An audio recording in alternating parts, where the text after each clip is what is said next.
यत्र धर्मसुतो राजा गदा पाणिर्वृकोदरः कृष्णो स्त्रीगाण्डिवं चापं सुहृत्कृष्णस्ततो विपत्।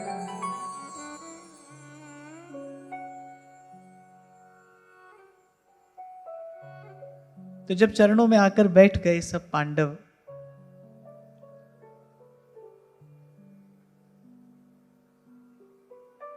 तो भीष्म पितामह के हृदय में वात्सल्य उमड़ा।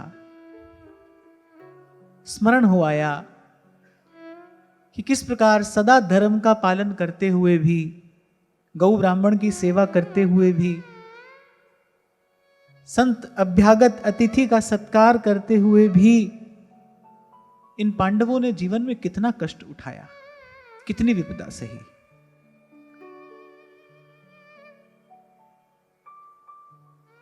तभी तो अनुभूति प्राप्त महापुरुष ये बात विचार कर कहते हैं, तब कहते हैं सुजन सयाने राम की बातें राम ही जाने। अनेक प्रश्न होंगे जीवन में ऐसे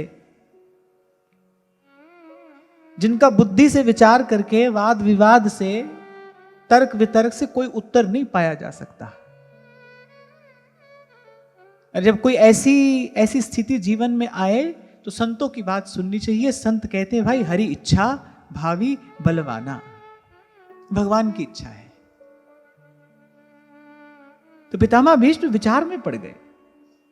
यत्र धर्मसुतो राजा, जहां स्वयं धर्मराज हैं, गदा पाणिर्वृकोदरः, गदाधारी भीम है, अर्जुन है, उनका गांडीव है, और कह रहे सुहृत के रूप में, सखा के रूप में स्वयं श्री कृष्ण है। वहां पर विपत्ति कैसे संभव है? बुद्धि से तो ये बात समझ में नहीं आती, वहां पर विपत्ति कैसे संभव है? नयस्य करहि चिद्राजन पुमान वेद विधित्सितम् यद् जिज्ञासया युक्ता मुह्यन्ति कवयोऽपि।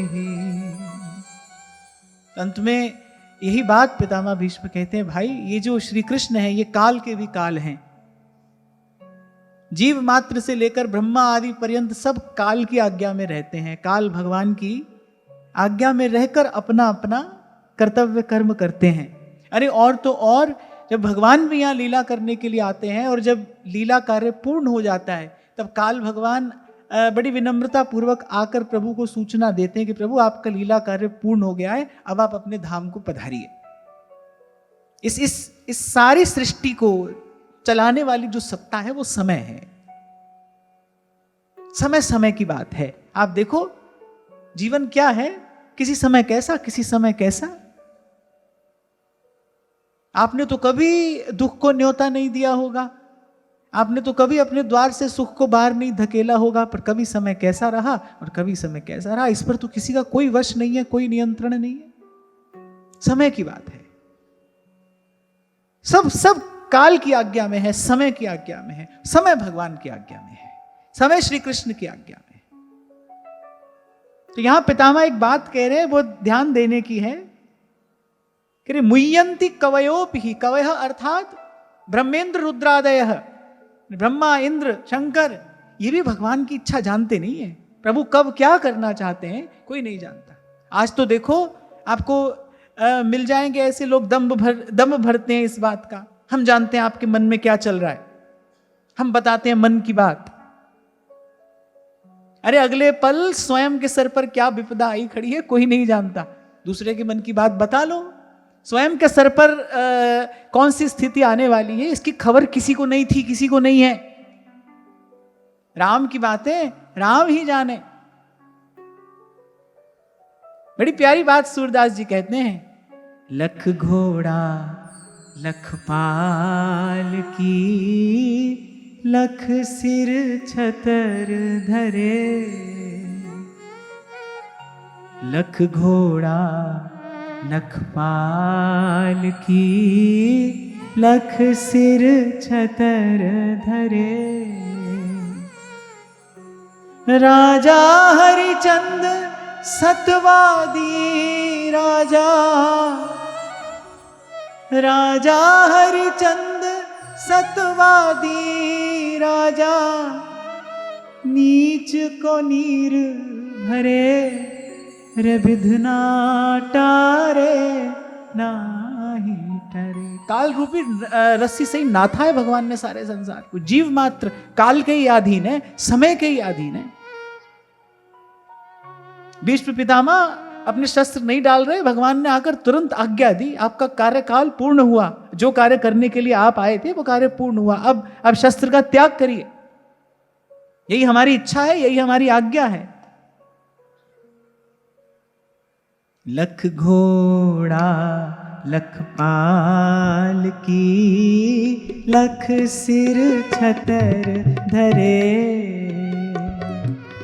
लख घोड़ा लखपाल की लख सिर छतर धरे, राजा हरिचंद सतवादी राजा, राजा हरिचंद सतवादी राजा, नीच को नीर भरे, रे विधना टारे नाही टरे, रे विधना टारे नाही टरे। कर्मा की रेखा न्यारी रे न्यारी रे, कर्मा की रेखा न्यारी रे, होनी होके रहे, रे विधना टारे नाही टरे, रे विधना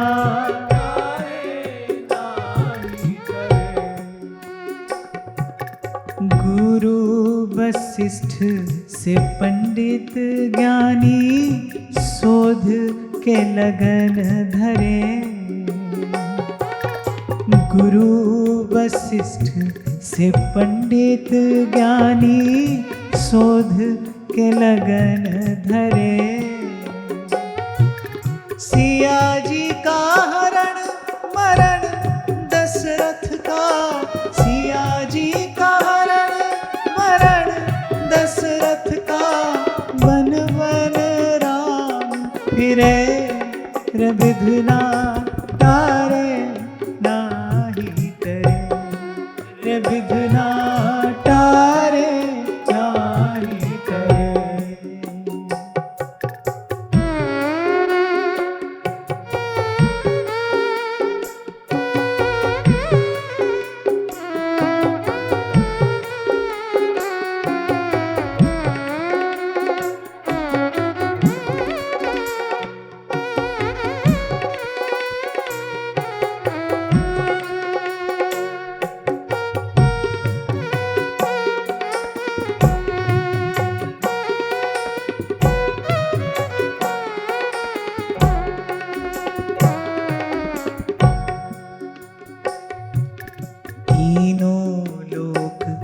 भावी के बस में भावी न कबहू टरे, तीन लोक भावी के बस में भावी न कबहू टरे, सूरदास होनी सो होगी, सूरदास होनी सो होगी, मूर्ख सोच करे, रे विधना टारे नाही टरे, रे विधना टारे नाही टरे। कर्मा की रेखा न्यारी रे न्यारी रे, कर्मा की रेखा न्यारी रे न्यारी रे, कर्मा की रेखा न्यारी रे न्यारी रे,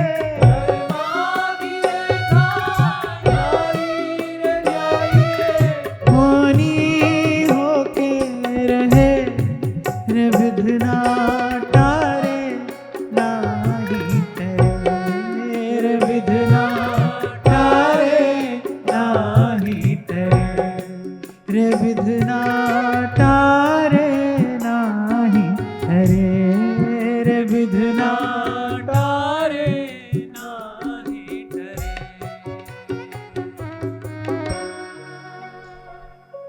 कल ही शायद मैंने आपको संकेत किया था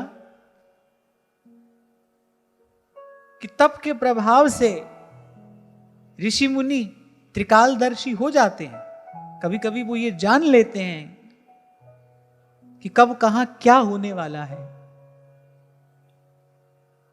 लेकिन क्यों हो रहा है इसका रहस्य कोई नहीं जानता। इसके मूल में केवल भगवान की इच्छा है। हरि इच्छा भावी बलवाना। एक बार विचार करो तो आपको आश्चर्य होगा, जो त्रिभुवन के गुरु हैं, जो स्वयं ज्ञान स्वरूप हैं, वो समझा रहे हैं माता सती को कि आप ये कार्य मत करिए, इस कार्य को करने में हमारा हित नहीं है, ये कार्य मत करिए। पर वो नहीं मानती। वो कहती कि नहीं, ये कार्य तो मैं अवश्य करूंगी। महादेव कह रहे हैं आके आपको निमंत्रण नहीं आया। बोले अरे मैं पुत्री हूं, पिता के घर जाने के लिए मुझे निमंत्रण थोड़ी चाहिए। अनेक अनेक प्रकार से महादेव ने समझाया, पर वो नहीं मानती। महादेव मुस्कुराए और महादेव कहते भाई ये हरि की इच्छा है, इसको कोई नहीं रोक सकता। हुई ही जो राम रची राखा। रची राखा, भगवान ने रच के पहले से रख दिया है। हुई ही जो राम रची राखा। राम रचाया हो रहे, नियत किया जो राम। संत कह रहे हैं राम रचाया हो रहे और नियत किया जो राम। रत्ती घटे न तिल बढ़े, अटल राम का काम।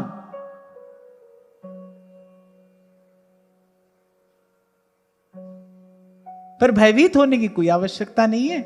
मैंने आपसे अभी निवेदन किया कि जीव मात्र से लेकर ब्रह्मा पर्यंत सब काल के अधीन हैं।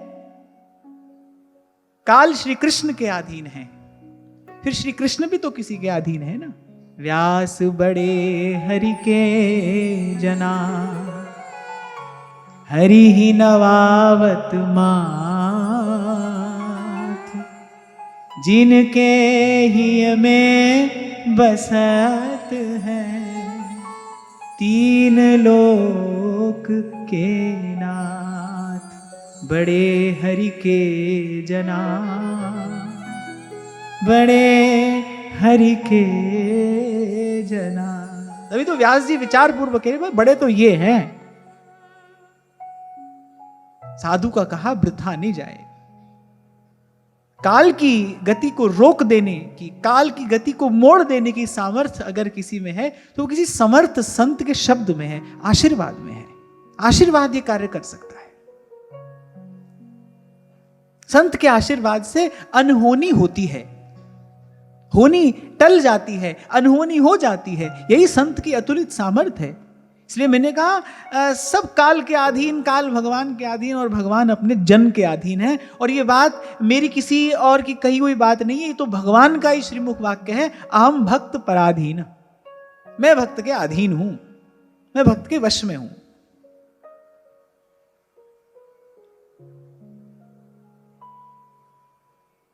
हां, पर एक बात और कहता हुआ मैं आगे बढ़ूंगा। लेकिन भगवान के भक्त कैसे हैं?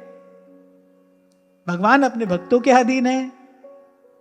ये बात कहनी इसलिए आवश्यक है क्योंकि क्या है ना, विषय वासना में पड़ा हुआ मन है। कहीं वो इस बात को सुनकर संतों को अपनी मनोरथ पूर्ति का साधन ना बना ले कि भाई सत्संग में सुना था, होनी टल जाती है संत के आशीर्वाद से, तब इसीलिए जाना है संत के पास। फिर एक बात और भी है कि ये जो सूत्र है ना, ये पूरा नहीं बताया है मैंने आपको। ये इक्वेशन अभी पूरी नहीं हुई है। सब कुछ काल के अधीन है, काल भगवान के अधीन है, भगवान संत के अधीन है और संत अपने आप को भगवान की इच्छा के अधीन रखता है। वो कहता है हमारी तो कोई इच्छा है नहीं प्रभु, आपकी इच्छा ही हमारी इच्छा है। संत भगवान की इच्छा के अधीन है। संत कभी हस्तक्षेप नहीं करता है भगवान के विधान में, देख तो रहा है, पर वो कहीं ना कहीं ये जानता है कि भाई मंगल भवन जो कर रहे हैं वो अमंगल का हरण करने के लिए ही कर रहे हैं, इससे जीव का कल्याण ही होगा, आज नहीं तो कल ये समझ आ जाएगी, इससे जीव का कल्याण ही होगा। तो खैर इसी भाव से धर्मराज युधिष्ठिर गए थे पितामह भीष्म के चरणों में। भगवान ने कहा आपका समाधान नहीं हो रहा है, उनके जैसा तो कोई धर्मात्मा नहीं है, उनके चरणों में जाकर बैठिए, वो आपको बताएंगे, वो आपसे कहेंगे, धर्म का सार सूक्ष्म तत्व वो आपसे कहेंगे। सबसे पहली बात ही पितामह भीष्म ने यही कही, भाई ये जो सब हुआ है ना, इसमें कोई दोषी नहीं है, जी जस जग रघुपति करहि सो तेहि छिन्न तस होए। और जितनी जल्दी ये बात समझ में आ जाए उतनी जल्दी जीवन में शांति आ जाती है। मन की सारी दौड़ भाग यहीं पर आकर समाप्त होगी जब ये समझ में आ जाएगा भाई ये जो कुछ हो रहा है इसमें गुण दोष देखने का कोई कारण नहीं है, इसमें अच्छा बुरा ढूंढने का कोई कारण नहीं है, ये जो सब हो रहा है ये भगवान की इच्छा से हो रहा है। करने वाले प्रभु हैं। और मैं कभी आपको एक छोटा सा उदाहरण दिया करता था कि कोई व्यक्ति आपके लिए चाय बनाकर लाए और आप उस चाय की बहुत भारी निंदा करें, तो वस्तुतः वो चाय की निंदा नहीं है ना, बनाने वाले की निंदा है। वो तो स्वयं बनकर आई नहीं है, कोई बनाकर लाया है उसको। ऐसे ही जब यहां दोष देखा जाता है तो वस्तु और व्यक्ति का दोष नहीं देखा जा रहा है, उसको बनाने वाले का दोष देखा जा रहा है। और भगवान में दोष देखने वाले को शांति कहां से मिल सकती है बताओ? जो भगवान में ही दोष देखे, जो प्रभु के विधान में ही दोष देखेगा, उसके मन को शांति कहां से मिलेगी? तो गुण दोष देखने का कोई कारण नहीं। जो बात भगवान एकादश स्कंद में भी और श्रीमद् भगवत गीता में भी अर्जुन से कहते हैं, भाई इसका कोई कारण नहीं है, ये अनर्थ है, इस द्वंद्व में पड़े रहना ही अनर्थ है। बोले इससे स्वयं को मुक्त कराना चाहिए कि भाई समझाइए अपने मन को, अभ्यास करिए इस भाव में रहने का। हाँ इतना मैं जरूर आपसे कहूंगा कि ऐसे ही मेरे कहने से आप सुन तो लेंगे पर समझ नहीं आएगा। आपने सुन तो लिया लेकिन समझ नहीं आएगा, इसका अभ्यास करना पड़ेगा। अनुकूल प्रतिकूल सब प्रकार की परिस्थिति आएगी, पर सब परिस्थिति में अभ्यास करना है इस बात का, भाई ना इसमें अच्छा है ना बुरा है, प्रसन्न होने का भी कोई कारण नहीं है, दुखी होने का भी कोई कारण नहीं है। ये तो ऐसा ही है और ऐसा ही रहेगा। संत तो न्यारा हो जाता है इससे, इसमें पड़ा नहीं रहता है ऐसा क्यों हो रहा है। अब आप कहीं से जा रहे हैं, दुर्गंध आ रही है, अब दुर्गंध आ रही है तो क्या करना चाहिए? भाई नाक पर कपड़ा रखो और वहां से निकल जाओ। अब वहां पर खड़े खड़े ये देखने का क्या कारण है भाई क्यों आ रही है, कहां से आ रही है, ये कूड़ा पड़ा है, कब से पड़ा है, किसने डाल दिया? ये इतना विचार करोगे तो उतनी देर दुर्गंध में ही पड़े रहना पड़ेगा ना। दुर्गंध आ रही है, नाक पर कपड़ा रखो, निकल जाओ। ये भाई संसार ऐसा ही है, ऐसे सुख दुख आते रहेंगे। गुण दोष से बना ही ये संसार है, हमको नहीं देखना है। जैसे कबीर कह रहे हैं ज्ञान घूंघटो काटो रे, इसे ज्ञान का घूंघट निकालकर और बस यहां से निकल जाओ। संत तो न्यारा हो जाता है, प्रभु के चरणों में बैठकर प्रभु की लीला देखता है और प्रभु की लीला देखकर बस प्रभु का जय जयकार करता है, प्रभु की स्तुति करता है। सब हो गया, माता कुंती स्तुति करती है, भाई ये जो हुआ आपकी इच्छा है, आपको प्रणाम है। भक्त ये नहीं कहता है कि मैं आपकी इच्छा जान लूं। भक्त की मांग ये नहीं है कि मैं प्रभु की इच्छा जान लूं क्या होने वाला है। भक्त की मांग तो ये है प्रभु आपकी इच्छा में मेरी इच्छा मिल जाए, मेरी आपकी इच्छा से अतिरिक्त, आपकी इच्छा से न्यारी मेरी कोई चाह, मेरी कोई इच्छा ना रहे, जैसा आप चाहें बस वैसा हो। इसी को कहते हैं आत्मनिवेदन, यही तो समर्पण है। जहां ले चलोगे वहीं मैं चलूं, जहां नाथ रख दोगे, जैसे नाथ रख दोगे मैं वैसे रहूंगा, जहां ले चलोगे वहीं मैं चलूंगा, जहां ले चलोगे वहीं मैं। कोई भावुक भक्त हो या कोई अनुभव प्राप्त संत, सबने यही कहा है, जू राखें त्यों रहिए। वैसे तो कई बार आपसे कहा, पर आज फिर आपको स्मरण दिला रहा हूं कि यही एकमात्र तरीका है मन की शांति प्राप्त करने का। इस बात का, इस भाव का अभ्यास किया जाए बार बार। मन बुद्धि आपको दौड़ाएंगे अलग अलग दिशा में, मैं नहीं कहता, इसीलिए मैंने कहा कि सुनते ही ये बात समझ में आ जाएगी, ऐसा नहीं है। इस बात का तो अभ्यास किया जाना चाहिए, करना पड़ता है।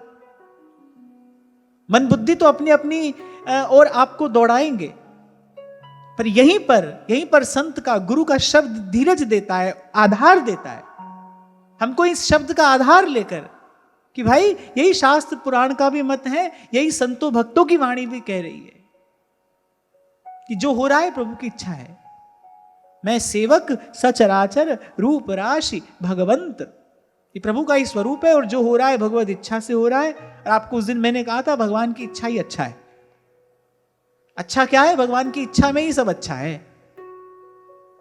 आपकी मेरी तो क्या है ना, बड़ी अल्प सी बुद्धि है, और गति हमारी कहां तक है, हमारी सोचने विचारने की गति कहां तक है।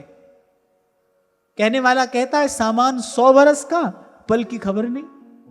हमारी गति है कहां तक, अगले पल क्या होने वाला है हमको पता नहीं, हमारे ही साथ में क्या होने वाला है पता नहीं, बाहर भी क्या हो जाएगा खबर नहीं, और भीतर मन किस दिशा में चला जाएगा पता नहीं, कब कहां दौड़ लगा लेगा अपनी खबर नहीं है।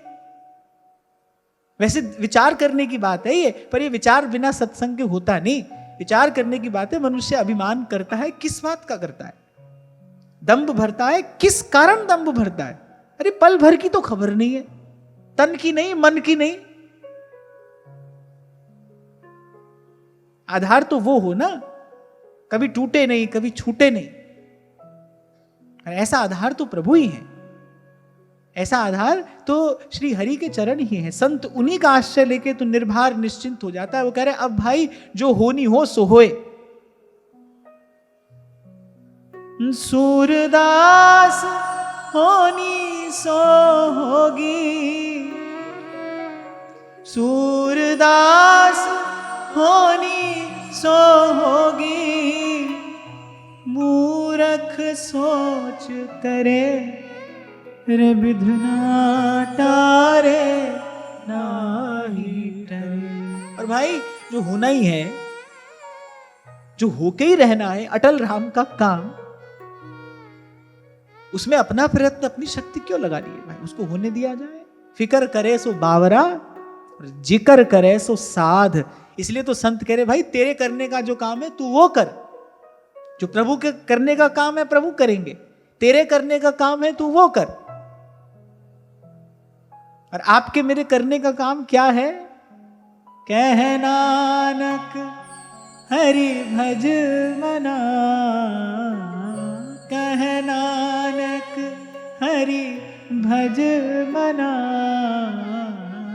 जिहि सिमरत गति होए, जिहि सिमरत गति होए। अरे बारू की भीत जैसे वसुधा को राज है।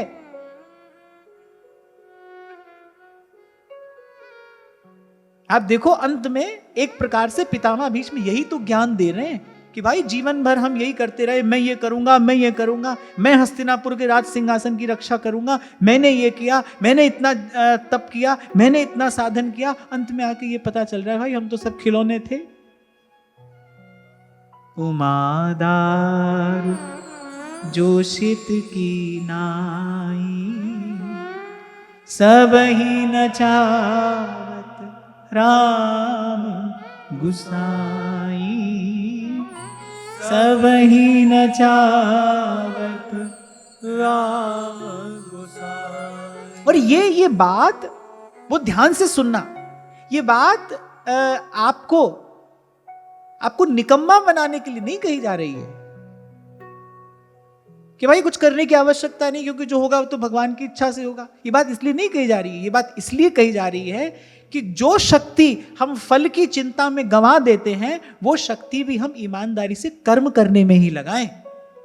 जब हम कोई काम करते हैं तो पूरा पूरा कहाँ कर पाते हैं? करते करते ये विचार रहता है ना भाई, इससे होगा क्या, कब तक होगा, इसका परिणाम कब तक आएगा, हमको कितना मिलेगा, कैसे मिलेगा।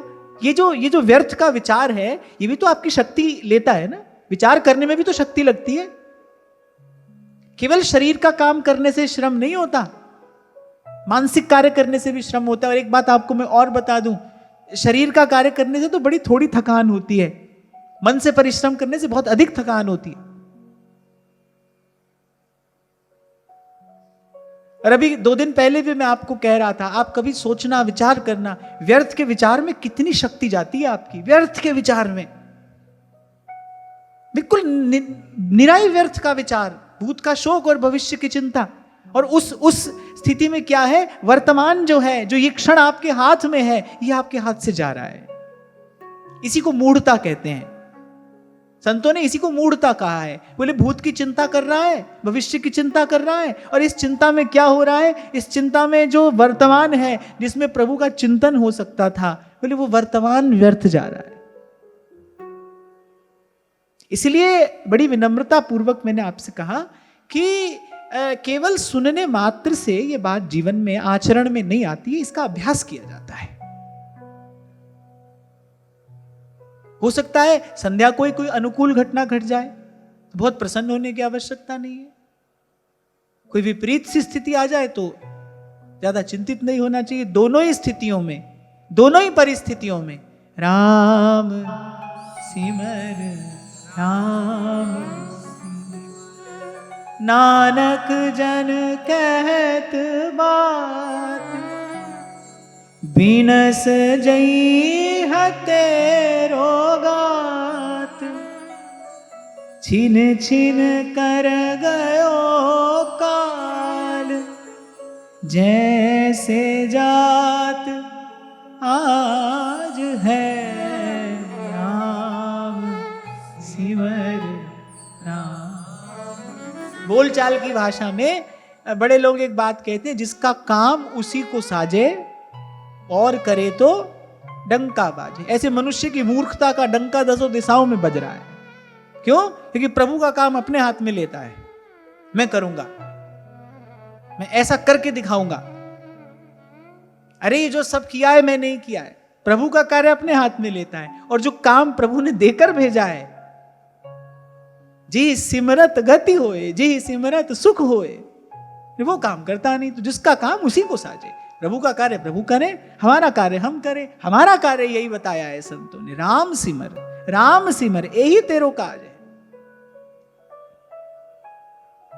प्रभु का भजन करिए, सतत स्मरण करिए और दौड़ कर जाइए, विलंब मत करिए। हरिपद भजना विलंब कर, ये आचार्य गुरुजन जो केवल आपके मेरे हित के विचार में ही दिन रात लगे हैं, परमार्थ के कारण लियो संत अवतार। संत आता ही क्यों है संसार में? परमार्थ के लिए आता है, आपके मेरे हित के लिए आता है। वो आपके मेरे हित का विचार करके कह रहा है, हरिपद भज न विलंब कर, देर मत कर और समय मत गवा। तीव्रेण भक्ति योगेन भजेत पुरुषम परम। अब और देर मत करिए, बहुत गई, थोड़ी रही, और ये भी बीती जाए। हमारे हित का विचार करके ही तो इन्होंने कहा है, हरिपद भज, देर मत करो, प्रभु के, श्री हरि के नाम का स्मरण करो, उनकी लीला कथा का श्रवण करो, जाओ उनके चरणों की शीतल छाया में जाकर बैठो। बिनस जई है तेरो गात। नारायण स्वामी कहते हैं ना, ये तन जोबन उड़ जाएगा जैसे उड़त कपूर। कुछ करना थोड़ी पड़ता है किसी को। कपूर की टिकिया आप रख दो, ऐसी देखते देखते समाप्त हो जाती है। ऐसे ही जीवन है, तन जोबन उड़ जाएगा जैसे उड़त कपूर। नारायण गोपाल भज, क्यों चाटे जगधूर। नारायण गोपाल भज। तस्मादिदं दैव तंत्रम व्यवस्य भरतर्षभ, तस्यानुविहितो नाथा नाथ पाहि प्रजा प्रभो। अब देखो महाराज युधिष्ठिर की भी यही तो स्थिति हो रही है। जो करने का कार्य है वो नहीं कर रहे हैं। करने का कार्य क्या है भाई? भगवान की इच्छा है कि आप राज सिंहासन पर बैठकर प्रजा का पालन करिए, तो वो करिए। अब भगवान की इच्छा का पालन नहीं कर रहे हैं, इसीलिए मन में क्लेश है। महाराज युधिष्ठिर के मन में ये व्याकुलता क्यों है? इसलिए नहीं कि उन्होंने कुछ अनुचित किया है, जो किया है वो तो सर्वथा उचित था, भगवान की इच्छा थी। भगवान की आज्ञा में रहकर जो किया जाए वही श्रेष्ठ कर्म है। भगवत प्रीत्यर्थ जो किया जाए वही श्रेष्ठ कर्म है। सुंदर काम क्या है? सत्कर्म किसको कहना चाहिए? शुभ कर्म क्या है? जिससे भगवान प्रसन्न हो, जो भगवत प्रीत्यर्थ किया जाए। और महाराज युधिष्ठिर ने जो किया है, श्री कृष्ण का कार्य किया है, वो तो प्रभु का कार्य था। पर मन में ऐसी व्याकुलता क्यों है? क्योंकि अब भाई जो प्रभु ने कार्य दिया है वो नहीं करना चाह रहे हैं। अब उनके मन को ऐसा लग रहा है, भाई क्यों मैंने ऐसा व्यर्थ का कार्य किया, जबकि व्यर्थ का कार्य नहीं था। अखंड भारत की स्थापना के लिए ये तो प्रभु द्वारा कराया गया एक श्रेष्ठ यज्ञ था, जिसको धर्मराज युधिष्ठिर जैसा कोई धर्मात्मा ही कर सकता था। भगवान ने कार्य कराया था। और महाराज वाणी में कह रहे हैं ना, जाप ताप पगति सा पूरी, जो प्रभु के मन भाई। ऐसी मति दीजै मेरे ठाकुर, सदा सदा तुद त्याही। तुम करो दया मेरे साईं, तुम करो दया मेरे साईं। जाप ताप भगत सा पूरी, जाप ताप भगत सा पूरी, जो प्रभु के मन भाई, जो प्रभु के मन भाई, जो प्रभु के मन भाई, जो प्रभु के मन भाई। नाम जपत तृष्णा सब बुझी है, नाम जपत तृष्णा सब बुझी है, नानक तृप्त अघाई, नानक तृप्त अघाई, नानक तृप्त अघाई, नानक तृप्त अघाई। तुम करो दया मेरे साईं, तुम करो दया मेरे साईं, तुम करो दया मेरे साईं, तुम करो दया मेरे साईं। ऐसी मत दीजै मेरे ठाकुर, सदा सदा तुद त्याही। ऐसी मत दीजै मेरे ठाकुर, सदा सदा तुद त्याही। तुम करो दया मेरे साईं, तुम करो दया मेरे साईं, तुम करो दया मेरे साईं, तुम करो दया मेरे साईं। बड़ी सूक्ष्म पर बड़ी गंभीर बात है कि जाप ताप भगति सा पूरी, जो प्रभु के मन भाई। प्रभु आपसे क्या कराना चाहते हैं? एक बार श्री कबीर जी से किसी वैष्णव संत ने यह बात कह दी कि आप तो जगत गुरु भगवान श्री रामानंदाचार्य प्रभु के चरणाश्रित हैं, और कभी कभी आज आप ये वैष्णव सिद्धांत से अलग जाकर कुछ अटपटी सी बात कह देते हैं, ऐसा क्यों? कबीर जी ने कहा ही है, ऐसा क्यों? तो कबीर जी ने मुस्कुराते हुए केवल एक ही बात कही। बोले, कबीर नहीं कहता, कबीर का राम कहलाता है। प्रभु ने हमको जो कार्य करने के लिए भेजा है हम वस्तुतः वही कार्य यहां पर कर रहे हैं। उस समय उसी सिद्धांत की आवश्यकता थी। काल के साथ साथ परिस्थितियां बदलती हैं ना। बाहर देखो परिस्थिति आज क्या है, कल क्या थी, कल क्या हो जाएगी खबर नहीं। काल के साथ साथ स्थिति बदलती है, लोगों का आचरण बदलता है। कबीर जी ने कहा भाई हमने जो सिद्धांत कहा है इस समय संसार को इसी की आवश्यकता है। हमसे प्रभु ने यही कार्य कराना है, हमको यही कार्य करने के लिए प्रभु ने भेजा है। मैं नहीं कहता, कबीर का राम कहलाता है। जैसे व्यास जी कह रहे हैं वृंदावन तज जे सुख चाहे सब है राक्षस प्रेत। अब हो सकता है किसी और तीर्थ में रहने वाले साधु को बात अच्छी ना लगी हो, उसने कहा ऐसा क्यों कहते हैं आप?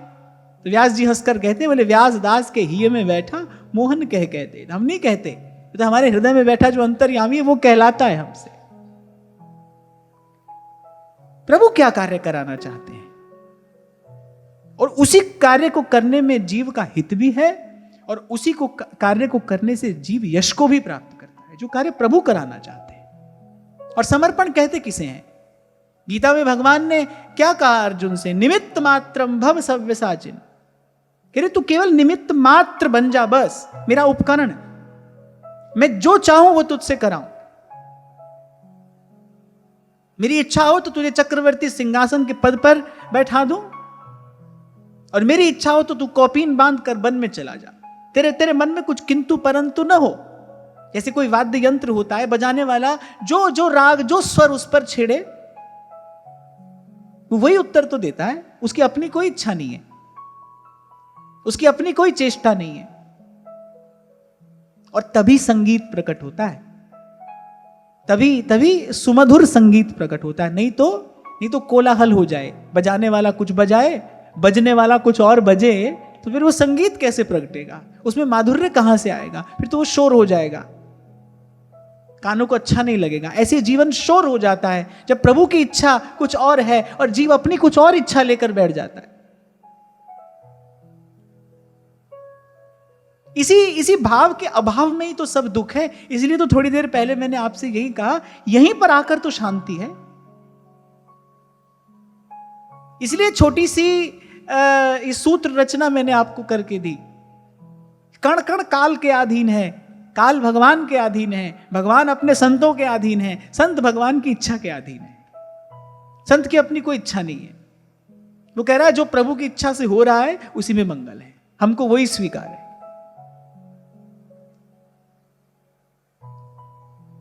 पर फिर भी इतना अवश्य कहना पड़ेगा कि करता करे न कर सके फिर गुरु करे सो होए। किसी समर्थ संत का आशीर्वाद काल की गति को रोक भी सकता है, मोड़ भी सकता है। ऐसा तो भगवत कृपा से मैंने अपने जीवन में अनुभव किया है। उसी अनुभव के आधार पर मैं आपसे कह रहा हूं, गुरु का शब्द न मेटे कोई, कह नानक नानक हरि सोई। गुरु का शब्द न मेटे कोई। इसीलिए महाराज युधिष्ठिर आए थे और पितामह भीष्म ने कहा कि इस प्रकार की व्यर्थ की चिंता का कोई भी कारण नहीं है। जो भी हुआ वो प्रभु की इच्छा से हुआ।